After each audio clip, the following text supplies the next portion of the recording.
কি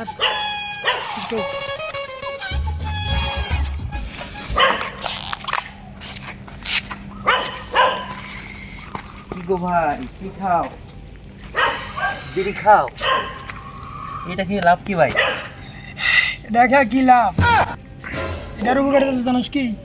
না তো আমি জানি না। একটা নারী ধোকা দিতে পারে, হ্যাঁ। কিন্তু এই সিগারেটটা ধোকা দিব না। সিগারেটটা যে পর্যন্ত আছে সে পর্যন্ত বুইরা পাবো। হ্যাঁ। আর নারী বিভিন্ন রং পাল্টা। এটার আরো উপকারিতা আছে, তাকে জানোস? কি? লোকজনে খাবার শেষ করেই একটা বিড়ি চালাবো। হ্যাঁ। টয়লেটে যাবো সকালে, একটা বিড়ি চালাবো। ঘুম থেকে উঠবো, একটা বিড়ি চালাবো। হ্যাঁ। এক কাপ চা খাইতে একটা বিড়ি চালাবো। হ্যাঁ। এক কাপ চা শেষ করতে আর একটা বিড়ি চালাবো। হুম। হ্যাঁ, প্রেমিকা লাগে ঝগড়া হয়েছে, একটা বিড়ি চালাবো। তাই না? প্রেমিকা খুশি সংবাদ দিছে, একটা বিড়ি চালাবো।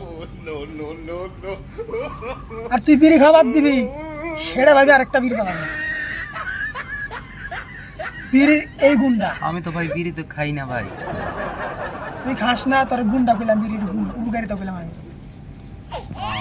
যারা খায় তারাই বুঝি। তারা খায় তারা বোঝে, আমি তো জানি এটা স্বাস্থ্যের জন্য ক্ষতিকর। স্বাস্থ্যের জন্য ক্ষতিকর, আমি কতটি উপকারের কথা বললাম। তাও ঠিক।